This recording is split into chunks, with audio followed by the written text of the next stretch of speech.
apresentada pelo Dr. Bruno da Rocha Alves. Bruno da Rocha é médico generalista, graduado pela Faculdade de Medicina, Estácio de Juazeiro do Norte, é facilitador e participante do grupo de estudos de obras doutrinárias da União Espírita Cristã e membro do grupo Sementes do Amanhã, além de conferencista. Doutor Bruno, por gentileza.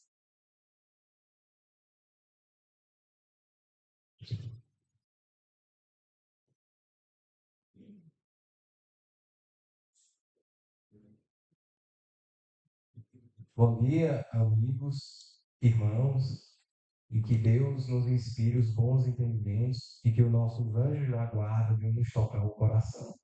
Depois desse momento muito feliz de alimentar o espírito com conversas fraternas, vou convidar o cérebro e a mente de vocês para desenvolvermos um pouco dessa linha de entendimento, o que seria a ótica do espírito mortal e como ela entenderia a homossexualidade. Para realizarmos essa jornada, o nosso primeiro passo é estabelecer que fundamentos se utiliza o espírito para enxergar a vida e suas experiências. Nós utilizaremos a doutrina espírita como fio condutor do nosso estudo dessa manhã, pois a doutrina espírita ela conseguiu reunir dentro de suas elaborações um entendimento profundo e confiável a respeito dos espíritos e como eles se relacionam conosco, os humanos. Pois Kardec, conhecido posteriormente por esse nome que teria sido uma revelação dita a ele, mas o nosso professor Rivaio, na metade do século XIX, teria ali trabalhado por cerca de quase 12 anos para elaborar os contextos e os conceitos científicos e doutrinários da doutrina espírita. Foi na tentativa de buscar explicar aqueles fenômenos sobrenaturais que seriam as batidas de mesa, as mesas girantes, as aparições, que, utilizando o método científico, ele conseguiu explicar satisfatoriamente o que os entusiastas da época e outros cientistas não conseguiram. Ele conseguiu, por meio dessa observação atenta e do interesse sério, compreender que aquilo que era sobrenatural, sobre-humano, eram, na verdade, os espíritos, que eram a alma das pessoas que já haviam encarnado e agora, nesse lado, dessa outra dimensão, tentava comunicar-se conosco. Aqui vai uma pergunta aos amigos: quantas obras são consideradas obras básicas? Numa primeira resposta de ímpeto, talvez digamos 5 obras, quem sabe obras póstumas também, né? Que seriam o livro dos Espíritos, o livro dos Médiuns, o Evangelho segundo o Espiritismo, o Céu e o Inferno e a Gênese. Mas obras básicas são todas essas, as 23 obras. Talvez alguém pergunte: meu, que 23 obras são essas que eu nunca ouvi em nenhuma reunião, nenhuma palestra, ninguém nunca me contou? Na verdade, além desses 5 livros, nós temos as publicações da Revista Espírita, que às vezes negligenciamos no nosso estudo. E perpassando todo esse aprofundamento da doutrina espírita na Revista Espírita, conseguiremos entender, inclusive, a metodologia que Kardec utilizou na composição dos livros e também outras temáticas, inclusive sobre a questão da sexualidade no comportamento humano. Então, aí está a título de divulgação dessas obras, podemos encontrar facilmente à disposição na internet. É importante que, falando-se de método, para entendermos a ótica do espírito imortal, compreender em que repousa essa metodologia.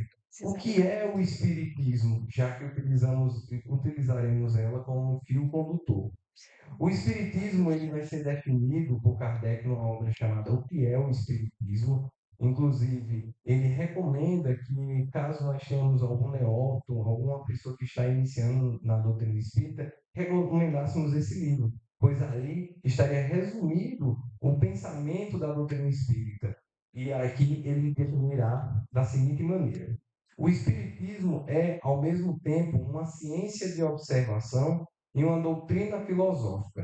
Como ciência prática, ele consiste nas relações que se estabelecem entre nós e os espíritos. Como filosofia, compreende todas as consequências morais que demandam dessas mesmas relações. Podemos defini-lo assim: o espiritismo é a ciência que trata da natureza, origem, destino dos espíritos, bem como de suas relações com o mundo corporal.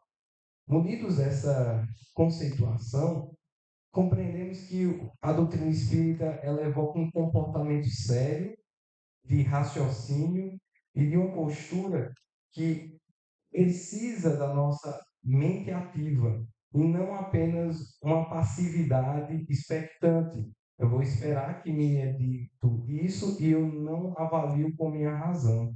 É por isso que Kardec, no capítulo Caráter da Revelação Espírita, que está contido no livro A Gênese, ele descreverá que a doutrina espírita ela possui um duplo caráter, de parte sendo divina e outra parte sendo científica. É o caráter da revelação divina e o caráter da revelação espírita. Divina porque veio de Deus, dessa providência e chegou a nós por meio da iniciativa dos espíritos em comunicar conosco.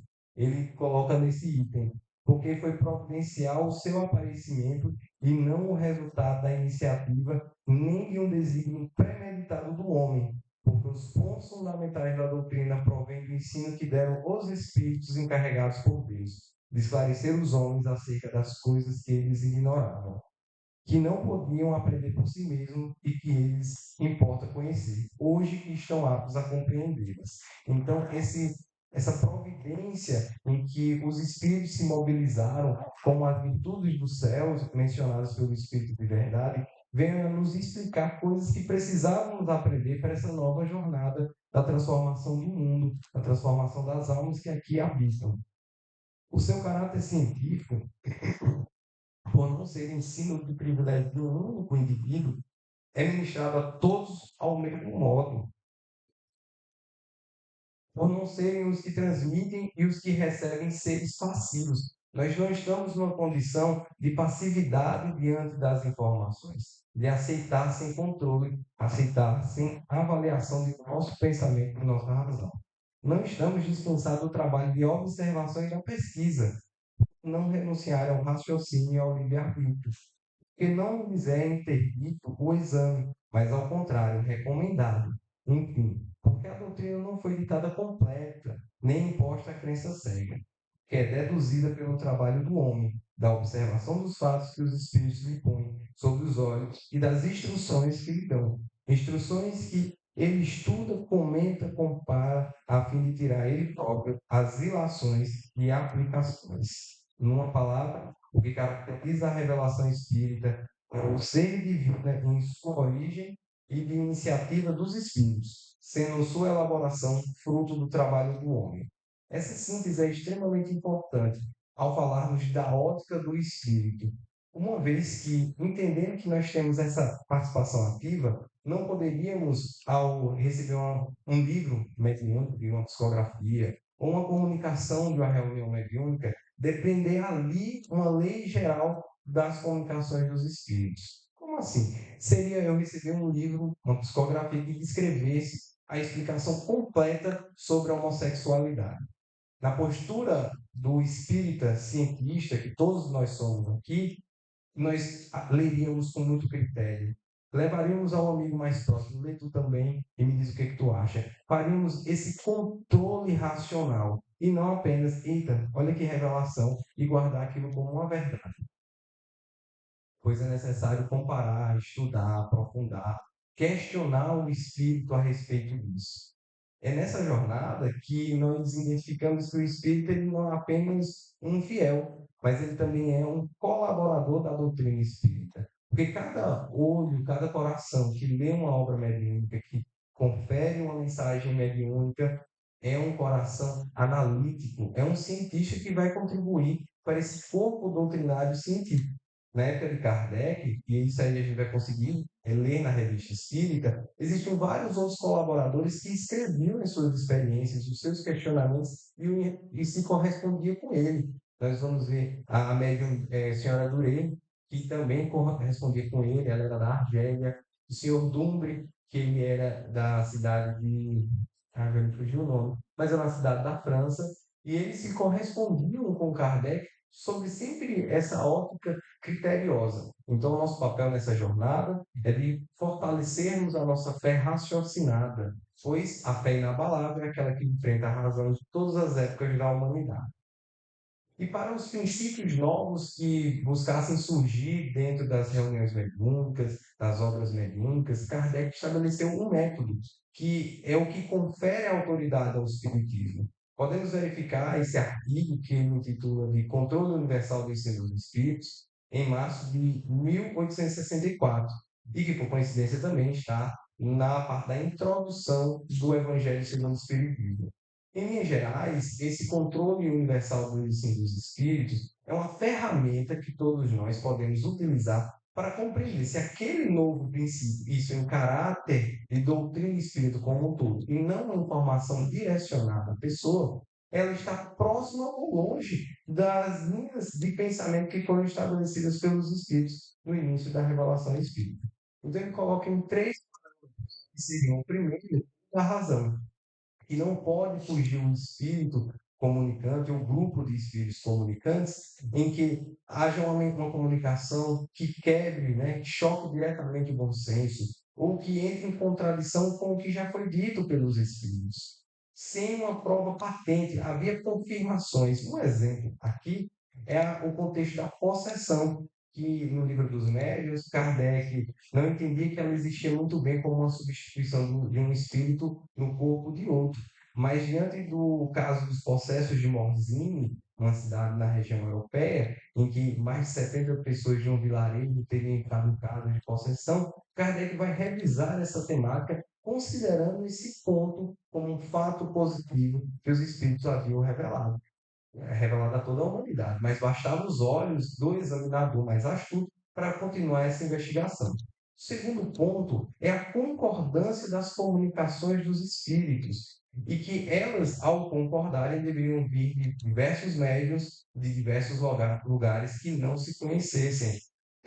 Então, um exemplo que isso aqui é muito importante na nossa atualidade, sobretudo aqui no Brasil, pela capacidade que o Espiritismo teve de difundir-se pelo Brasil por meio das psicografias de Chico, de Divaldo e tantos outros médios, nós acabamos achando que esse critério ficou um pouco enfraquecido. Olha, Divaldo psicografou um fato, Chico psicografou outro, mas eles são do Brasil, se conheceram. Então, deveríamos ponderar essas considerações e não aceitá-las cegamente. É só um ponto, tá certo? Esse controle universal, Kardec vai trazer nesse mesmo artigo que ele recebeu perto de comunicações de perto de 1.000 centros espíritas sérios disseminados pelo mundo. Não foi só da Europa, tinha comunicações das Américas, tinha comunicações da Ásia, da África, então foi algo muito bem disseminado. Então, diante dessa primeira exposição, nós todos agora estamos munidos de uma tarefa de verificação, de ciência, de razão. Porque a doutrina espírita, ela vai ser consoladora nas suas conclusões filosóficas, mas pede de nós a colaboração ativa de nossa inteligência.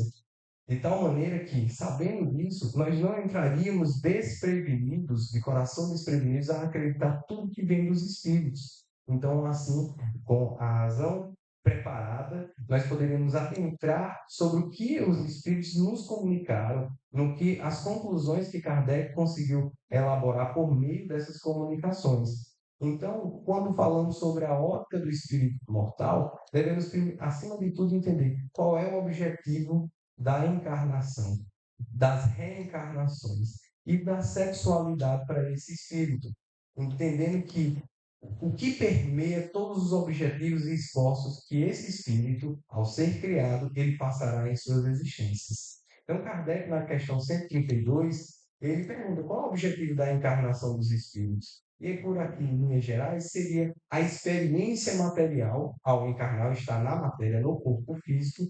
Que objetivo essa experiência no corpo físico tem para o espírito? Os espíritos respondem: Deus lhe impõe a encarnação com o fim de fazê-los chegar à perfeição. Para uns é expiação, para outros missão. Mas para alcançarem essa perfeição, tem que sofrer todas as vicissitudes da existência corporal. Nisso é que está a expiação. Visa ainda outro fim, a encarnação. O de pôr o espírito em condições de suportar a parte que lhe toca na obra da criação. E aqui um ponto que eu acho muito fundamental, que é sempre a gente revisar esses estudos, que o espiritismo avançado é o espiritismo que é lido mais de uma vez, tá certo? Que é essa parte. Não é só essas provações, mas que nós passaremos pelas expiações, pelos erros que já cometemos, mas é de tornarmos co-criadores, participarmos da obra junto a Deus, junto aos nossos irmãos maiores. Para executá-la é que em cada mundo toma o espírito um instrumento em harmonia com a matéria essencial desse mundo, a fim de aí cumprir, daquele ponto de vista, as ordens de Deus. É assim que, concorrendo para a obra geral, ele próprio se adianta. Então, o objetivo do espírito é progredir, é alcançar uma perfeição relativa à sua capacidade, relativa a Deus, que é a perfeição absoluta. É vencer as vicissitudes da matéria que ele adquirirá capacidade de suportar a sua prova de co-criador, de colaborador da criação. A ação dos seres corpóreos é necessária à marcha do universo. Deus, porém, na sua sabedoria, quis que nessa mesma ação eles encontrassem um meio de progredir e de se aproximar dele. Deste modo, com a admirável lei da providência, tudo se encadeia, tudo é solidário na natureza. Tem necessidade de encarnação os espíritos que desde o princípio seguiam o caminho do bem? Todos são criados simples e ignorantes e se instruem nas lutas e tribulações da vida corporal. Então, esse é o nosso objetivo, sair desse estado de simplicidade e ignorância para um de conhecimento, de aprofundamento, de capacidade de bem sentir. Mas então, de que serve os espíritos terem seguido o caminho do bem, se isso não os isenta dos sofrimentos da vida corporal? Chegam mais depressa ao fim. Ademais, as aflições da vida são muitas vezes as consequências da imperfeição do espírito. Quanto menos imperfeições, tanto menos tormentos. Aquele que não é invejoso, nem ciumento, nem avaro, nem ambicioso, não sofrerá as torturas que se originam desses defeitos. E aqui há a sabedoria, tanto de Kardec quanto dos espíritos, na construção do conceito do sofrimento moral que aqui passamos. Não apenas o sofrimento material, que muitas vezes a doença, que a violência venha nos impugnar, nos colocar contra a parede, mas esse sofrimento moral que a imperfeição nos coloca, que seria o ciúme, a inveja. Quanto menos dessas imperfeições, mais felizes seremos. E qual é o fim objetivo com a reencarnação? Essa temática da reencarnação, ela surge quando Kardec chama, ora, em uma única vida, numa única encarnação, se a gente não conseguir progredir até a perfeição, ora, os Espíritos respondem, teremos que passar por outras existências materiais. E o objetivo delas é a expiação, é o progresso da humanidade. E sem isso, onde há justiça. Na pergunta 171, poderemos ver um texto mais profundo, onde haverá o desenvolvimento desse tema, né, do dogma da reencarnação. Mas, de uma maneira geral, repousa na justiça de Deus. E ele coloca: todos os espíritos tendem para a perfeição e Deus lhe faculta os meios de alcançá-la, proporcionando-lhes as provações da vida corporal. Sua justiça, porém, lhes concede realizar novas existências, o que não puderam fazer ou concluir numa primeira prova. Então, até então, conseguimos entender que o objetivo do espírito é avançar, é progredir, é adquirir capacidade tanto emocionais quanto intelectuais e, de uma maneira geral, seria desmaterializar-se. O que veremos no capítulo da questão 100, que vai falar sobre a escala espírita. Kardec elaborará uma maneira didática que os espíritos eles estariam categorizados em três ordens, onde a terceira ordem seria os espíritos inferiores, onde a matéria exerce uma forte influência sobre o espírito. Os de segunda ordem, onde o espírito exerce um domínio, uma predominância sobre a matéria. E o de primeira ordem seriam os espíritos que já venceram essa jornada. Entendendo que com a encarnação e a reencarnação, nós chegaríamos a esse ápice de conclusão de nossa jornada quanto espírito. E tendo o objetivo de vencer a matéria, todos nós alcançaremos essa felicidade. Então, como compreender a sexualidade desse contexto que é o avanço moral e espiritual de todos nós? De vencer a matéria, uma vez que a sexualidade emana da matéria. E aí foi uma questão que Kardec trouxe. A sexualidade é do corpo ou ela é do espírito? Pergunta na questão 200. Tem sexo dos espíritos? Não como os entendeis, pois que os sexos dependem do organismo. Há entre eles o amor e simpatia, mas baseados na semelhança dos sentimentos. Em nova existência, pode o espírito que animou o corpo de um homem animar o de uma mulher e vice-versa? Pode o espírito que animou o corpo de um homem viver no corpo de uma mulher? De certo, sim, a resposta. São os mesmos espíritos que animam os homens e as mulheres. E essa pergunta, talvez no nosso contexto, pareça até sem nenhum peso, óbvio. Mas naquela época, onde havia um machismo, onde havia muito arraigado na sociedade um desvalor sobre as mulheres, dizer que o espírito que animou um homem, que era muito orgulhoso, muito prepotente, presunçoso em relação às mulheres, era quase um contrassenso, e chocaria o bom senso das pessoas da época. Mas a doutrina ela vinha tirar esse véu, né, da ignorância e igualar os homens e as mulheres, pois eram os mesmos espíritos que animavam cada corpo. E aí pergunta na 202 se o espírito ele teria preferências, ele preferiria encarnar num homem como numa mulher. Será que nessa época é pior se encarnar como homem, ou seria pior deixar, não, deixa para quando a sociedade avançar, eu encarno como mulher, porque aí todos os espíritos são iguais. Na verdade, os espíritos respondem, isso pouco importa. O que guia na escolha são as provas por que haja de passar. Os espíritos encarnam como homens ou como mulheres porque não têm sexo, visto que lhes cumpre prover tudo, cada sexo como cada posição social. Lhes proporciona provações e deveres especiais e, com isso, o ensejo de ganharem experiência. Aquele que só como homem encarnasse só saberia o que sabem os homens. E aí a gente conclui essa segunda parte de entendimento quais são os objetivos do espírito mortal, pois ele encontra na sucessão das vidas essa solidariedade das conquistas do espírito. É por meio de uma encarnação onde ele passará pela aprovação de ser psicólogo, pela aprovação de ser um motorista, de despertar no seu coração, na sua alma, os desejos do bem, da compreensão, do estudo, do aprofundamento, da paciência. É por meio dessas sucessivas experiências que ele vai encarando o que a maternidade é para o espírito, o que a paternidade é para o espírito. E essas relações que são, ou pelo menos deveriam ser, é, é, envolvidas pelo amor ao próximo, ele vai adquirindo novos pontos até conquistar a segunda ordem, que são aqueles espíritos que predominam a matéria. Então, entendendo que a sexualidade ele cumpre esse dever na vida do homem e do espírito de uma maneira geral, nós iremos para um segundo ponto, uma segunda parte, que o professor Dr. Andrei Moreira, que é o autor do livro Homossexualidade sobre a ótica do espírito mortal, ele fará uma conceituação sobre o que é orientação sexual. Orientação sexual é o direcionamento do desejo sexual e do afeto para determinado sexo, que pode ser o mesmo do indivíduo ou não.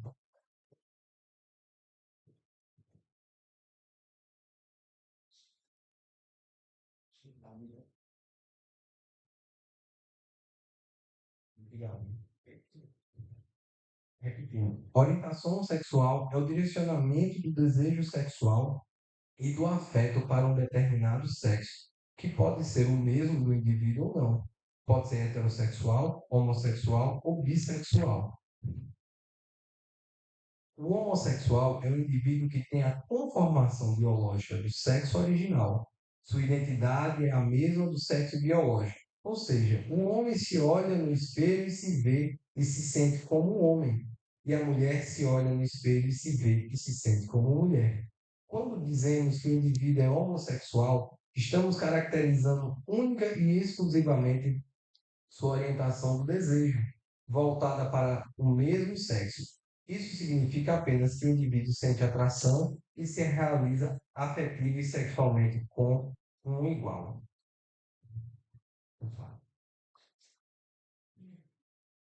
Dentro desse entendimento, fazemos uma distinção sobre o que é esse desejo sexual e que ela permeia a relação humana. Entender que esse sexo que é do organismo, ele também vai despertar em nós desejos. Então, desejo quando a gente está com fome, desejo pelo sono, quando a gente está cansado. E o desejo sexual, ele atende a um princípio da reprodução da nossa espécie. Então, esse desejo, ele anima o nosso corpo. Só que na espécie humana, ela assume um novo caráter, um caráter mais elevado, pois agora envolve a emoção. Faz parte da nossa relação humana também a sexualidade na forma de exprimir o nosso sentimento.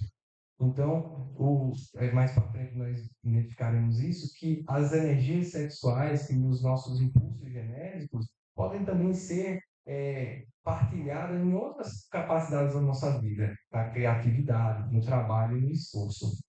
Num artigo chamado As Mulheres Têm Alma, publicado por Kardec no mês de janeiro na revista Espírita de 66, ela vai fazer essa discussão sobre o comportamento sexual e a postura das pessoas em relação às reencarnações. Os espíritos progridem pelo trabalho que realizam e as provas que têm que suportar, como operar em sua arte pelo trabalho que faz. Essas provas, esses trabalhos variam segundo a sua posição social. Os espíritos devem progredir em tudo e adquirir todos os conhecimentos. Cada um é chamado a concorrer aos diversos trabalhos e a suportar os diferentes gêneros de prova. É por isso que renascem alternativamente como ricos ou pobres, senhores ou servidores, operários do pensamento ou da matéria. Os espíritos encarnados, sofrendo a influência do organismo no seu caráter se modifica segundo as circunstâncias e se dobra às necessidades e aos cuidados que lhe impõe esse mesmo organismo. Essa influência não se apaga imediatamente depois da destruição do envoltório material, do mesmo modo que não se perde instantaneamente os gostos e os hábitos terrestres. Depois pode ocorrer que o espírito percorra uma série de existências do mesmo sexo, o que faz que durante muito tempo ele possa conservar no estado de espírito o caráter de homem ou de mulher do qual a marca permaneceu nele. Não é senão o que ocorre a um certo grau de adiantamento e de desmaterialização, que a influência da matéria se apaga completamente, e com ela o caráter dos sexos. Aqueles que se apresentam a nós como homens ou como mulheres é para lembrar a existência na qual nós os conhecemos. Então, tem aqui a tese que Kardec elabora, é que, diante das sucessivas reencarnações, para o espírito que ainda se impressiona fortemente pela matéria, ele poderia conservar aquilo impregnado na sua psique, no seu, no seu perispírito, de tal maneira que ele, em outras encarnações, ele deixaria de transpassar no seu comportamento, nos seus raciocínios, e tudo que ele veio construindo em outras encarnações. Não à toa que um artista, ele vai conseguir ver isso na revista espírita, ele vai elaborando técnicas ao longo das suas encarnações. Há um caso de um médico em que ele tem sucessivas encarnações como médico, onde ele vai desenvolvendo um trabalho nele mesmo e dentro da área médica, em que o espírito ele vai se tornando herdeiro de si mesmo. E aqui ele corrobora dentro da característica do sexo orgânico, que isso vai impregnando o espírito se ele tem sucessivas encarnações numa mesma sexualidade. Então, muitas vezes como mulher ou muitas vezes como homem, aquilo impregnaria aquele espírito, moldando a visão dele temporariamente. Se essa influência repercute da vida corpórea à vida espiritual, ocorre o mesmo quando o espírito passa da vida espiritual à vida corpórea. Numa nova encarnação, ele terá o caráter e as inclinações que tem como espírito. Se for avançado, fará o homem avançado. Se for atrasado, fará o homem atrasado. Mudando de sexo, poderá, pois, sob essa impressão, no conservar os gostos, as tendências e o caráter inerentes ao sexo que acaba de deixar. que deixaram a encarnação. Assim explicam certas anomalias aparentes que se notam no caráter de certos homens e de certas mulheres. Que seriam essas anomalias aparentes no contexto da época de Kardec? Então, alguns advogam que era o comportamento homossexual, bissexual, de transgênero, mas a gente não tem essa definição, uma vez que ele coloca anomalias aparentes. E a visão de Kardec, né, ajudada pela visão que o Espiritismo me deu, de que era apenas uma aparência, que na verdade eram espíritos como os outros, que tinham repercussões na sua vida comum, em coisas que ele foi construindo ao longo de suas existências, e que nada de diferente, anormal, pecaminoso tinha naquele comportamento, uma vez que era fruto de uma consequência natural das reencarnações. Mas aqui é uma tese que Kardec elabora, e ele discursa a respeito disso. Há também outros espíritos, como o espírito Emmanuel, há posturas de médiuns como Divaldo, como Chico, que trarão suas visões a respeito dessa temática. Eu não trouxe aqui, uma vez que, a meu ver, ela não corroboraria como o controle universal. Serão opiniões isoladas de espíritos e médiuns contemporâneos. Mas que o tempo, como Kardec coloca, quando vários espíritos em várias regiões de médios desconhecidos trouxessem, aí a gente colocaria como um corpo doutrinário. Mas existem mensagens e falas, inclusive, que foi citado pelo amigo do Pinga Fogo, em que Chico também trará uma pontuação a respeito daquilo. Há mensagens que o Espírito Emmanuel traz, que é o sexo, amor e sexo, em que ele também vai discorrer e trará sua explicação a respeito do que são os transgêneros, da homossexualidade. Mas, como eu falei, como é uma comunicação isolada, por mais que Emmanuel seja um benfeitor muito respeitado pelo nosso movimento espírita, é a opinião de um espírito.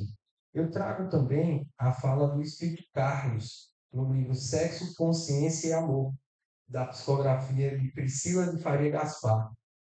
Ainda com relação à moral na conduta sexual e seguindo o preceito evangélico, não julgueis para não ser julgados, devemos, como em tudo, olhar para o nosso próprio comportamento e buscar melhora constante ao invés de julgar o comportamento alheio, tornando-nos juízes de nós mesmos. Pecado é tudo aquilo que pesa em nossa própria consciência. Se não estamos a prejudicar quem quer que seja, se nossa consciência aceita e admite determinada conduta com naturalidade, então não serão os poucos a dizerem que tal conduta é imoral ou pecaminosa. Permanece inviolável também na conduta sexual a máxima: ama teu próximo como a ti mesmo, incluindo, então, poucas palavras de toda a ética, o amor e o respeito que devemos ter para com o parceiro. Então, fizemos uma jornada, em síntese aqui, de o que é para o espírito o seu objetivo maior, que é alcançar, vencer a matéria, é vencer a si mesmo, é transpassar o egoísmo e cair no altruísmo, no amor pelo próximo. Esse é o grande objetivo. Com as diversas capacidades, diversos meios de atuação que esse espírito realizará na vida material, seja no seu trabalho, seja na família, todo esse objetivo também estará lá, a busca pela perfeição moral. No campo da sexualidade não será diferente. Seja esse indivíduo heterossexual, homossexual, transgênero, qualquer outra forma de expressão de sua sexualidade, ali também deve morar a busca pela perfeição moral. Ali também deve morar o amor ao próximo. Aqui eu trouxe uma tese elaborada por Kardec, que buscaria explicar as anomalias, como ele coloca na época, anomalias aparentes. Mas é uma tese que pode, segundo a ciência espírita, sofrer aprofundamentos, avanços, aumentar a nossa capacidade de entendimento. Mas que às vezes a gente não tem aquele martelo para dar a última resposta, olha, é isso e acabou, gente. Essa é a única explicação que tem. Mas é uma ciência em construção, em progresso, que é a ciência espírita.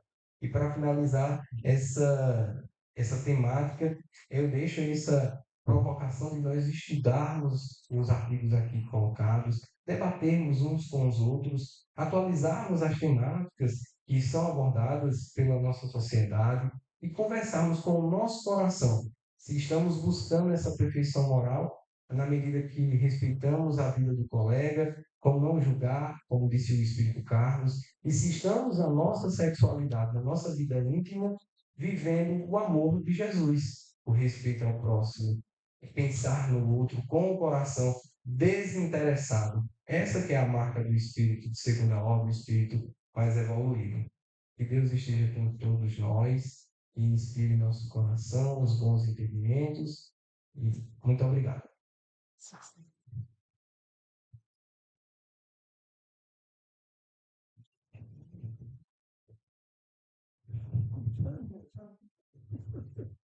Bem, vamos dar sequência. Agora vamos convidar a Janice Marcos Timóteo, Márcio Gandhi,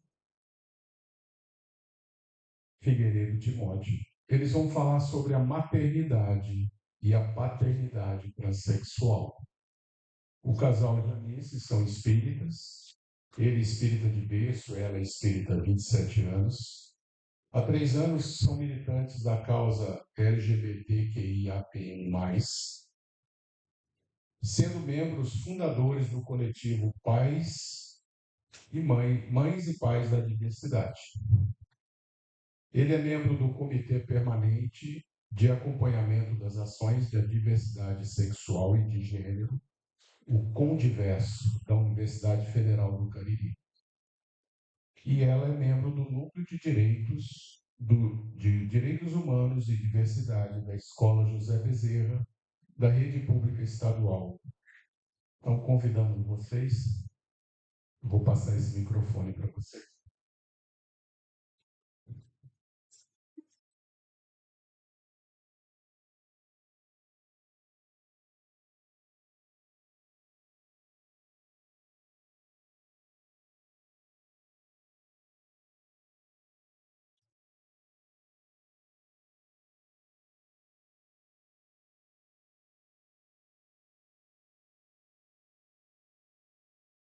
Bom dia a todos.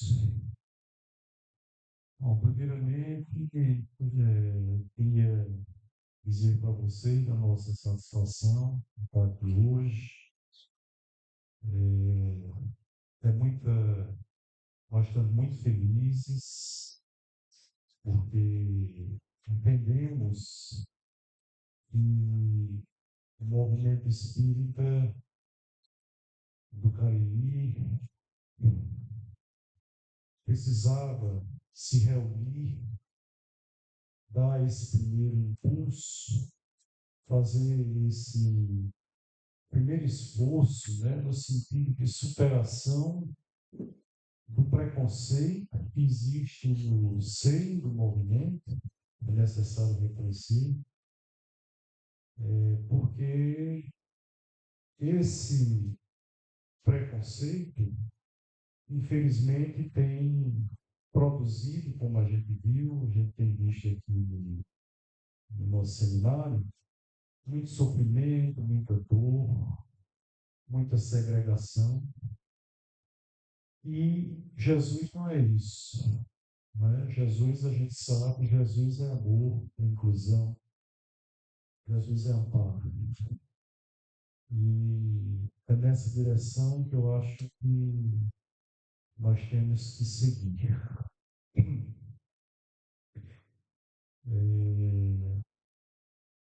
Eu vou iniciar e, na sequência, Janice vai falar um pouco a respeito da nossa experiência com pais. Nós temos uma filha transexual e eu fiz aqui algumas anotações. Inicialmente, eu queria falar sobre o privilégio de sermos pais de uma filha trans, né? Porque muito se fala sobre a dor de ser pais de um filho trans. Eu queria falar sobre o privilégio, né? E por que o privilégio? Porque essa vivência de ser pai, de pai e mãe, vou falar de mim, né? Ser pai de filha trans me possibilitou a ascendência a um patamar mais alto de consciência em relação à sexualidade e identidade de gênero. Então, lá na década de 80, eu me encontrava num patamar diferente. Do garoto que, embora é, tolerante, né, reproduzia cultura transfóbica, homofóbica.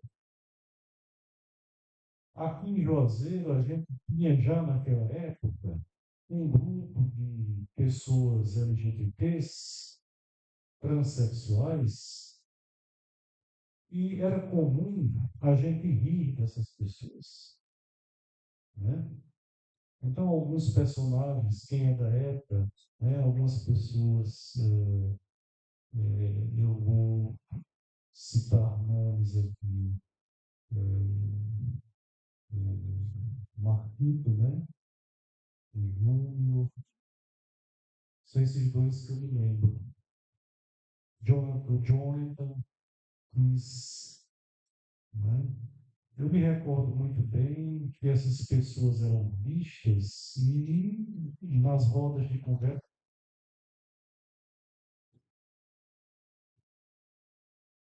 falou? Nas rodas de conversa a gente ria muito quando a gente se referia a eles, né?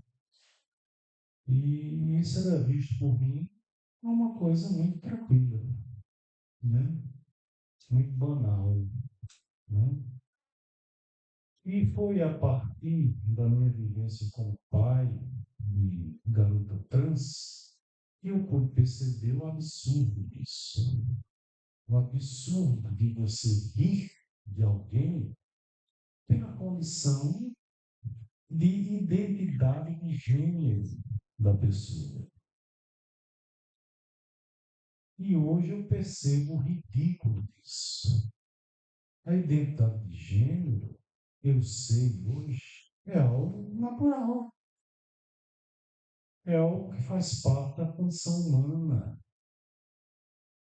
Porque o ser humano é diverso. E nós precisamos entender que não existe um padrão só.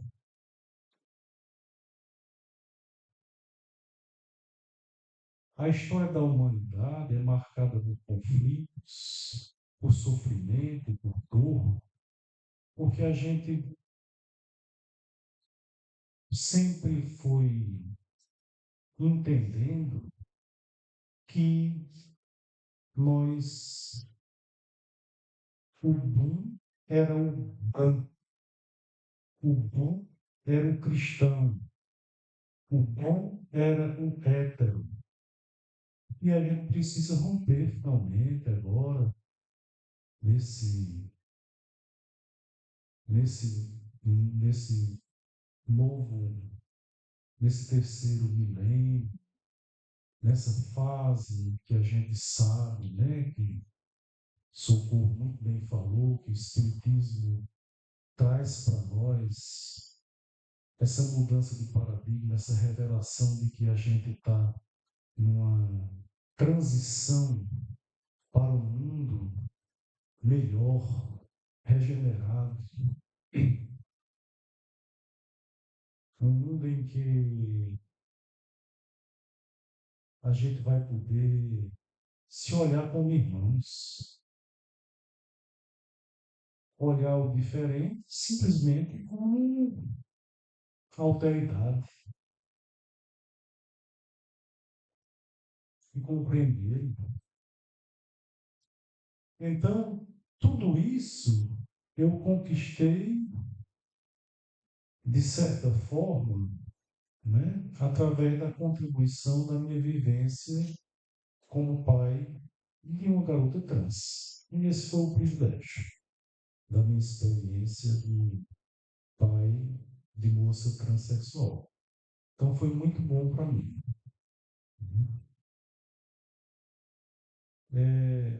Uma outra questão que é muito interessante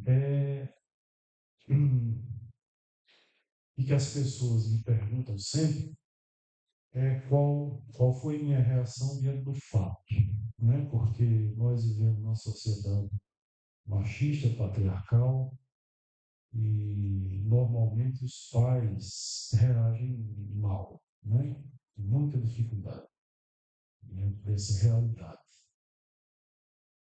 As mães, muitas também, mas, via de regra, é o pai que tem uma dificuldade maior. E aí as pessoas me questionam muito a respeito da minha reação. A minha reação, graças a Deus, foi boa. E eu sempre tive eu não sabia responder exatamente a razão. Né? Por que minha reação foi boa? Será que eu sou uma pessoa melhor do que as outras, né? E eu achava curioso porque eu me considero uma pessoa conservadora, mas nesse aspecto não fui. E não entendia até então por quê. E mais recentemente, né? Mas então vou explicar para vocês. Quando, desde cedo, né, a gente percebe, né, minha filha já na infância ela já demonstrava os trejeitos, apresentava comportamento afeminado, e a gente percebia, né? E eu sempre vi com muita tranquilidade, nenhuma dificuldade. Depois Janice vai detalhar melhor essas questões. E não entendi bem a razão, né? Então, acreditava mais a minha formação no campo das ciências sociais. Eu cursei História, talvez por isso. Mas também depois, por outro lado, sempre pessoa conservadora, de formação cristã, né? E recentemente eu me recordei de um fato. Lá no meados da década de 80, adolescente, meu irmão mais velho abriu um bar. E esse bar, não sei por que razão, passou a ser frequentado por pessoas LGBTs. Eu acho que foi o primeiro bar LGBT aqui de Juazeiro. E meu pai era um homem sério, um homem assim, muito forte, muito corajoso, muito viril. Porém, uma pessoa muito boa, conjugava na personalidade uma virilidade muito intensa com uma sensibilidade muito profunda. Era difícil de explicar. E, certa feita, a gente morava nessa época lá no bairro São José e íamos todos os dias ele de carro, né? E ele disse, olha, você me encontra lá no bar do Marquinhos, o nome dele, à tarde, e de lá a gente vai para casa. Aí fomos, né? Entrei lá. Quando eu cheguei, ele estava lá reunido, estava sentado numa mesa com um grupo de gays, né? Um deles era bem conhecido, Império. Era uma pessoa que tinha uma liderança sobre demais homossexuais, ele era mais velho, E papai estava lá conversando com essas pessoas, né? Bem animado e tal. E eu achei curioso, né? Papai ali, né? Papai muito hétero, né? Aquele machão, e lá conversando com os gays. Aí eu cheguei, sentei, ele muito educado, aí me apresentou ao velho. Velho, esse aqui é meu. Aí o velho disse, ah, rapaz, que menino bonito. Na época eu era mesmo, viu? Aí passou, a gente conversou. O papai lá animado, pelo cantoês, educadíssimo, fim, era assim, que nome. Bom, passou. É, papai não me disse nada, não me falou para respeitar os gays.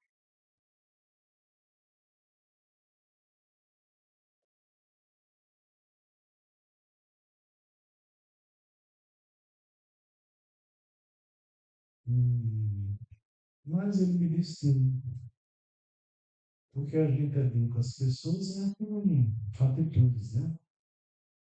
Não é com palavras. Né? E eu nem sequer, é tanto verdade isso, que eu não sabia o impacto daquela situação na minha psique, né? Até hoje, até recentemente. Né? Recentemente é que eu fui lembrar desse fato e pensei, olha, isso foi uma das questões que me ajudou. Quando papai me preparou para minha filha, né? A espiritualidade sabia que eu queria uma filha trans e 20 anos antes me preparou para isso. Eu dei meu pai. Né? Então, pessoal, eu vou passar aqui para a Janice e ela vai detalhar melhor para vocês, viu? Bom dia. Depois que eu cheguei que eu me emociono, sabe? Porque nossa filha, ela tem 30 anos. E eu fico pensando, quando ela era pequena, quanto eu quis participar de um momento desses, né? Principalmente no movimento, né, espírita. E eu me emocionei por a gente estar, né, proporcionando e fazendo parte desse momento hoje. E aí esse nosso depoimento é movido por esse desejo, né, de contribuir, ainda que seja uma migalha de esforço, para esse movimento de renovação social, né, que a gente tanto busca para um mundo mais justo, mais inclusivo, mais empático. Então, por isso a gente quis compartilhar com vocês, né, um pouco da nossa história. Eu quero falar ao coração das mães, né? Acredito que aqui tem mães LGBTs, aos filhos, né, LGBTs, e a todos os irmãos. Tem uma frase de Sófocles muito bonita, que diz que o amor é invencível nas batalhas. E foi esse amor, né, que me fez buscar por conhecimento, por entender. Hoje eu posso dizer que eu entendo toda essa diversidade sexual, de gênero, né? Impulsionada por esse amor. Então, a gente vai falar um pouco desse percurso. Eu poderia dizer assim, que eu vivenciei estágios. Então, para melhor compreender, vou falar em 4 estágios, né? O primeiro estágio da infância, né? Como o Gandhi observou, é o estágio que a gente pode chamar de observação. A gente já via Ana Liza, né? Tendo nascido menino com órgão sexual, né, masculino, e a gente atribui o gênero masculino a quem nasce dessa forma. E aí, Ana Liza, ela não se encaixava nesse padrão masculino, né, que a sociedade nos coloca. Por exemplo, os meninos têm que brincar de bola, têm que andar com meninos, têm que gostar de carrinhos. E a Ana Liza, ela não se encaixava nesse padrão. A Ana Liza já desafiava, né, esse padrão. Ela queria brincar de bonecas, queria estar com as meninas, queria, nas brincadeiras, usar os tamanquinhos da irmã. E aí a gente já observava isso, né? Então, e assim ela foi crescendo, e é interessante que eu sempre ficava buscando. O Gandhi já falou, né, que ele compreendia assim, amava e aquilo ali já bastava, mas eu sempre ficava com essa ânsia de querer saber, né, por quê, mais informação sobre. E sempre que vinha algum palestrante espírita de fora, eu ia para conversar, né? E teve um momento bem emblemático, foi um palestrante que veio de Recife, né? Ele é psicólogo, e ele foi dar uma palestra lá no nosso lar. Quando eu soube, eu disse, Gandhi, eu vou lá conversar com ele, né?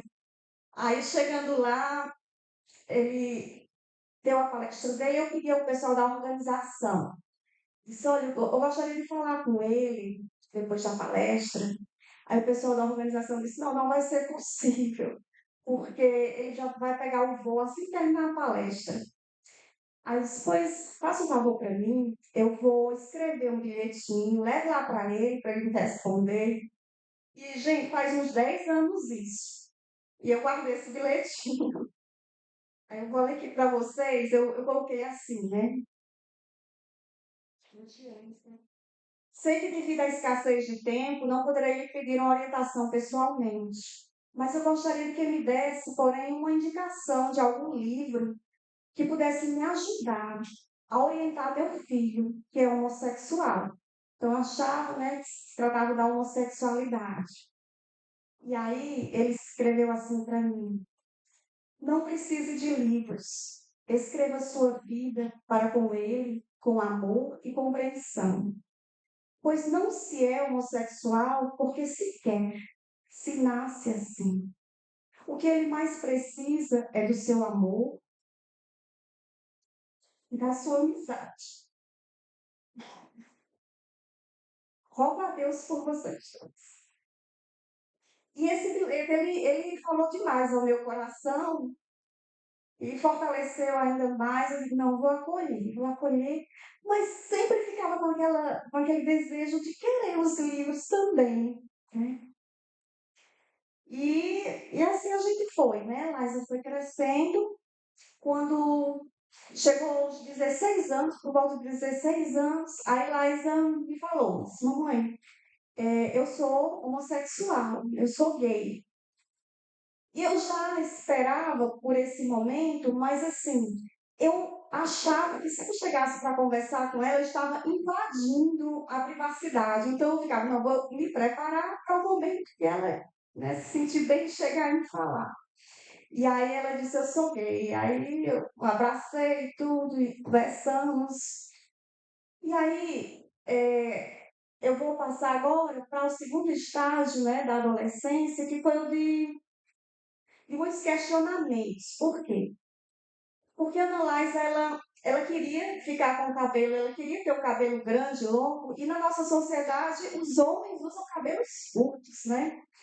E aí a gente ficava sempre conversando, mas por quê? Você, né, podia cortar o cabelo, ficava sempre conversando, e ela às vezes ia pela nossa opinião, mas às vezes sempre deixava crescer um pouquinho aqui. E era muito difícil, assim, comprar roupas para ela, masculinas, que ela não gostava, né? Ela queria mais, se apreciava mais roupas femininas, mas aí né, eu não achava que devia comprar roupas femininas, né? E eu dizia assim para ela, mas Laisa, olha, eu tenho alunos que são homossexuais e eles se vestem como homem. Por que você quer se vestir como mulher? E aí, gente, é importante que eu diga que ao passo que eu ia vivenciando esse meu processo, Ana Laisa também ia vivenciando o processo dela. Porque a gente está falando ali da década de 90, né, início dos anos 2000, as informações sobre esse assunto ainda eram muito escassas. E ela também ia vivendo, ia se descobrindo, né? Até então, nem eu, nem ela, a gente sabia de outros termos, assim, sabia diferenciar orientação sexual, como o Bruno bem definiu, e identidade de gênero. E ela simplesmente queria, né? E aí a gente deixava. Eu lembro que uma vez ela foi para uma parada LGBT, que a gente tem né, as paradas LGBTs, que são movimentos políticos, uma forma de dos LGBTs dizerem, ó, nós existimos. E ela quis ir para essa parada, eu lembro que ela se vestiu toda de mulher, e eu olhava assim, meu Deus, eu estou com medo, né, da sociedade, de de machucá-la de alguma forma. E aí eu fui acompanhando, fui ao lado dela, né? Com medo dela sofrer alguma agressão física. E eu via que realmente as pessoas assim, olhavam, observavam e ficavam meio assim, como que né, discriminando. Mas tudo bem, deu tudo certo, a gente voltou. E eu continuava essa minha busca, essa minha procura, e ela também ia se descobrindo. Ela não sabia por quê, mas ela gostava, né, de se vestir assim. E nessa minha busca por livros, gente, foi aí que eu me deparei, né, com o livro que deu nome a esse momento, né, A Homossexualidade sob a Ópera do Espírito Imortal. Então, lá em 2014. E eu me deparei com este livro, e aí eu posso dizer que eu caminho para o terceiro estágio, que é da libertação, né? Foi aí que eu pude entender a diferença de orientação sexual e identidade de gênero. Orientação é quando eu tenho apenas digamos assim, um desejo pelo sexo, mesmo sexo que eu tenho.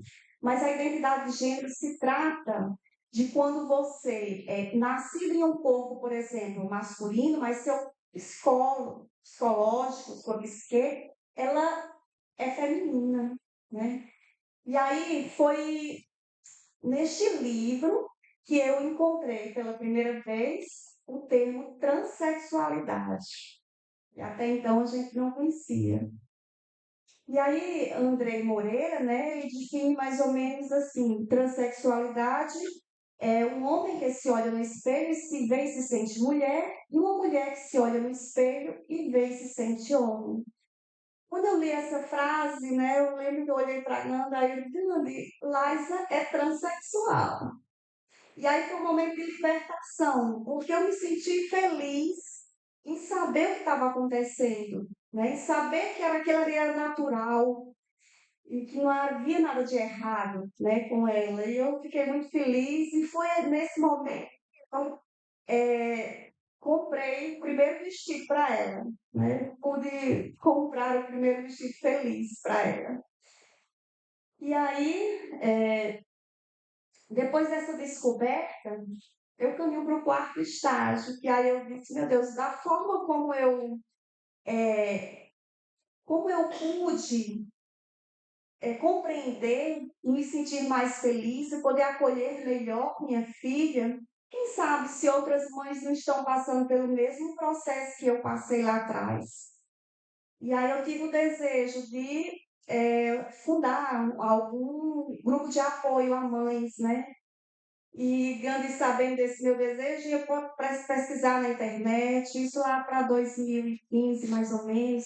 E aí eu descobri um grupo de São Paulo. Eu disse, ó, Janice, já existe um grupo em São Paulo. E aí passou e-mail para lá, pedindo orientação, como é que a gente fazia para fundar. E nesse ínterim eu descobri que existia um grupo nacional já, o Mães pela Diversidade. E aí eu me associei ao Mães pela Diversidade. Depois, aqui em Fortaleza, surgiu Mães da Resistência. Eu me associei também ao Mães da Resistência. A gente tem em vários estados aqui do Brasil. E há uns 3 anos, aqui em Juazeiro, abre a Casa da Diversidade, que é uma casa de apoio a LGBTs, né? E aí eles tinham também esse intuito de abrir um grupo de mães. E aí eu me juntei com eles, né? Depois vamos abrir esse grupo de mães aqui do Juazeiro. E aí a gente abriu Mães e Pais da Diversidade. Então, é um grupo que funciona com esse objetivo, né? De apoiar. E aí a gente eu gostaria de falar da importância do acolhimento dos pais aos filhos LGBTs. Aí a gente tem, foram várias fotos, acho que ficou pequenininha, foto ali do grupo, mães e pais, e nós duas. E tem uma passagem aqui, já estamos criando para os finalmente. Uma passagem aqui do livro de André Moreira. Gente, eu vou só fazer uma ressalva. Ele publica esse livro, acho que no início dos anos 2000, né? Os anos 2000. E ele define a transexualidade ainda de forma muito incipiente, certo?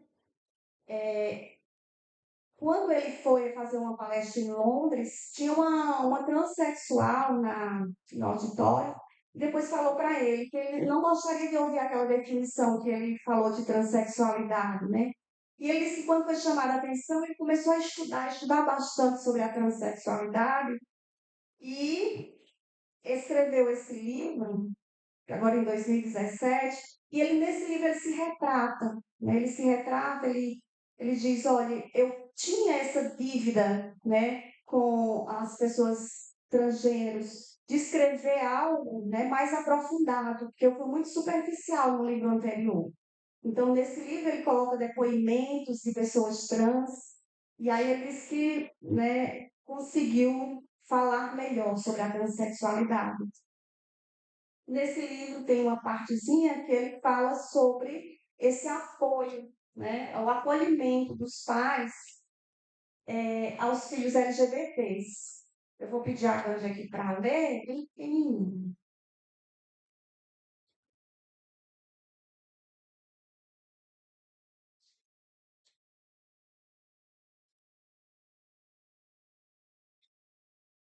As pesquisas demonstram que 41% dos jovens transexuais que não têm o suporte e a aceitação da família tentam o suicídio até os 20 anos de idade.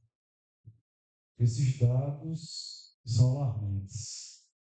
A comunidade LGBT apresenta chance de autoextermínio 8 vezes maior que a comunidade heterossexual em geral.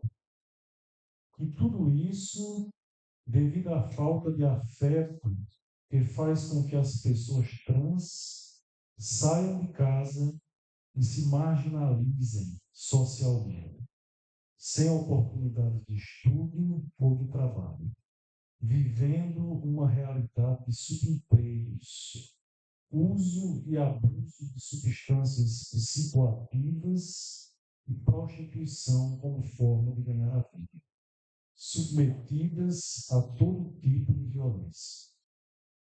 A transfobia que se inicia no lar se estende para a escola, local onde as pessoas trans sofrem intenso bullying e violência verbal, física e emocional. Esse trecho de Moreira nos faz refletir um pouco sobre a necessidade urgente de, sobretudo, a família apoiar, amparar e amar os nossos filhos LGBTs.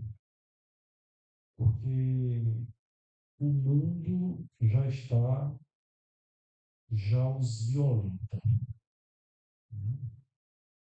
O mercado de trabalho já os recusa, já os rejeita.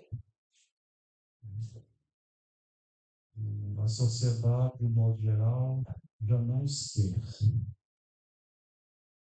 Se a família também os rejeitar, a saída que eles vão encontrar será a droga, a prostituição e, em última análise, o suicídio.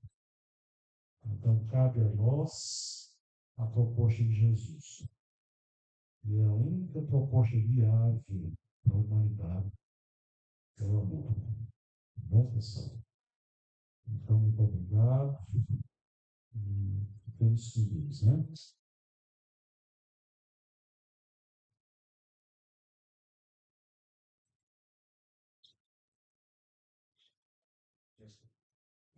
Dá um dia deve ter, vai terminar a live. Essa eu sou frio, escutando, né? Porque foi lá, na live, foi mais velho que isso. Mas olha, eu sempre vou aí fora, né? E às vezes, quando ia alguém da tua vida, eu não conhecia ainda, sabe? Na casa que meus parentes, as crianças brincavam, eu, naquela menininha, realmente está cheio de tanto assim, aí que eu perguntei a minha, quem é aquela menina? Uma menininha, é um filho, mas aquele rosto bem delicado, realmente.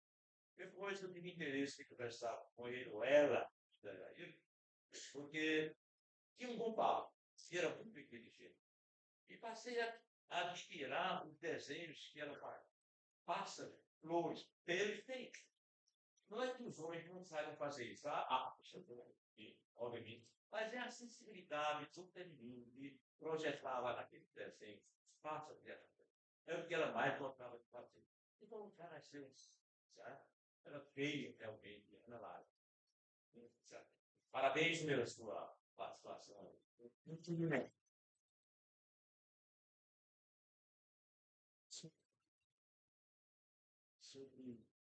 Sobre isso aí que vocês falaram, eu me lembro que vocês diziam que ela era muito inteligente, né? Eu imaginava que era aquela coisa da simpatia, né? Da pessoa querer agradar, né? Aí, mais recentemente, eu percebi que realmente é verdade. Ela é uma potência mesmo, inteligente.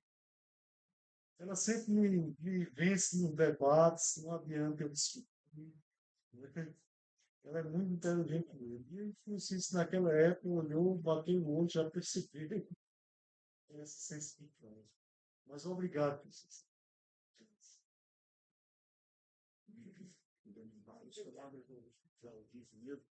E agradecer. Nós tivemos dois momentos importantes, um teórico e prático, na vivência desse casal, né? Foi bastante emocionante para todos nós. Eu vou fazer um convite agora. Nós estaremos servindo a refeição no almoço, né? Vai até... Eu costumo marcar aqui, mas a gente acaba não cumprindo. São 12h26. Está previsto 1h10. Estou achando pouco. Mas vamos tentar se esforçar para isso. Tá bom? E aí retornaremos para a segunda parte à tarde. Então, estão todos convidados a se servirem.